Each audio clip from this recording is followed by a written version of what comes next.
So this question has popped up probably like I'd say two or three times this last week or two, and the question has been like this. It's phrased like this. So you're 32 and you're not married? Question mark. And my response to that is, and for those that are like, well, why? And my response is that I'm waiting on the Lord. And what does it mean to wait on the Lord? What does it mean to have a choice in decision making with your spouse, but also wait patiently for the Lord to send you your spouse? And I think that for me personally, I have a conviction that God is going to send me my husband.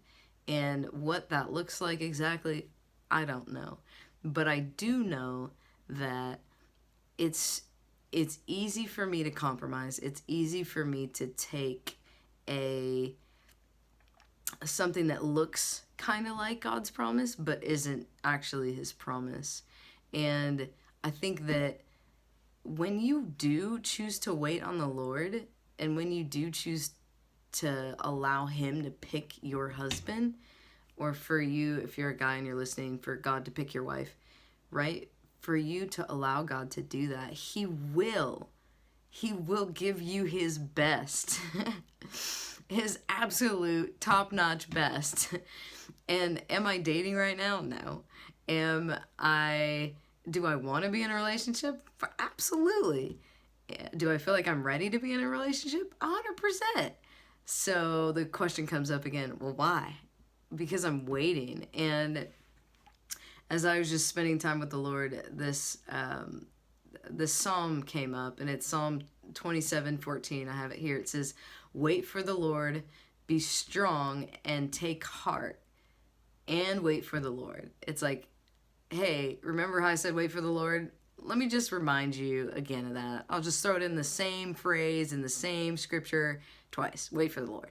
And when you look up that word wait, it means to expect, to have this notion of enduring, to remain, to find strength. And maybe you are waiting for your husband, or if you're a man, waiting for your wife, right? Maybe you're waiting, but where is your expectation right now? And are you enduring, or are you compromising?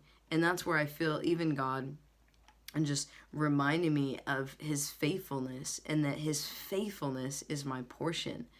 In the waiting, there is a refining, there's an endurance that he's creating in me that no one can take away from me. There is a confidence in the Lord that he will come through and that he will provide. And in this confidence, there's a foundation that I have that's unshakable. No one can shake my foundation in the Lord, because of the years that I've served him and the years that I'm waiting for him and his promises. And God kept reminding me about Joseph. And I love, if you don't know the story of Joseph, I totally encourage you to go read it, because that whole story, he's one of my favorite biblical characters. I'm like, that man endured so much.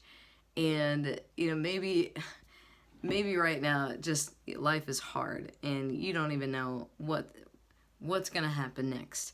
But in the story of Joseph, bringing it back to the story of Joseph, I have it here. Psalms 105:19 says, "Until the time came to fulfill his dreams, the Lord tested Joseph's character."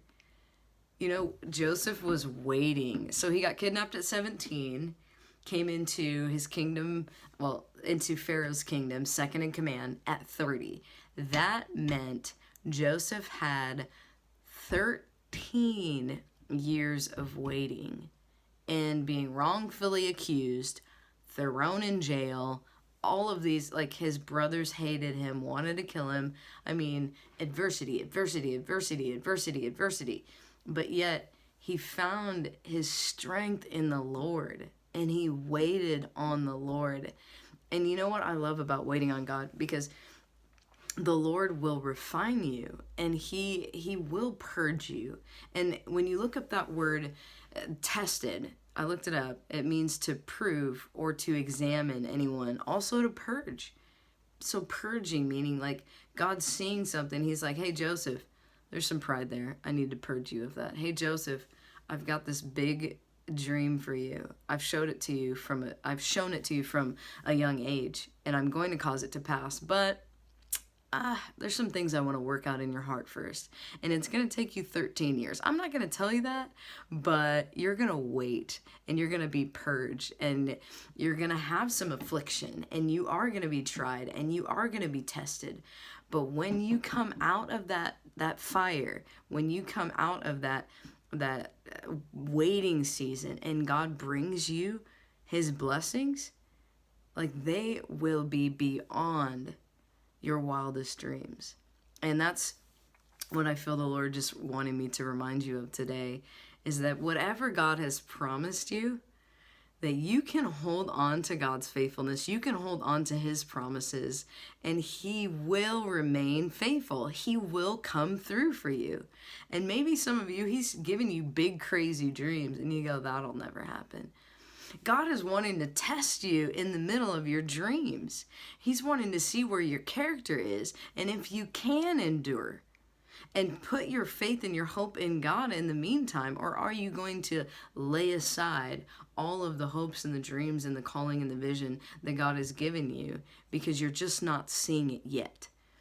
And so I just believe that, even as this next month comes up, over this next 2 weeks, 3 weeks, 4 weeks, start to remind yourself of God's faithfulness in the middle of your waiting. And remind yourself of his promises. If God has spoken to you and confirmed it multiple times, 2, 3, 4, some of you like 6 times, or more, God is telling you, I see your future. I know your future. I know your desires. I have something better for you than what you currently see. Hold on to his promises. Okay? All right. Hey, be blessed. And, pray for me. I believe God's going to do something crazy this year in revival culture. Oh, yeah, on Sunday, we're meeting, we're congregating. We are going to have a blast. Let's see here. Chuck Norris is in town. There's Therese. Just some amazing prophetic people that you won't want to miss. If you're free, you want to come this Sunday at 303 East 2nd at Revival Culture. Sunday at 11 a.m. All right, be blessed. Bye.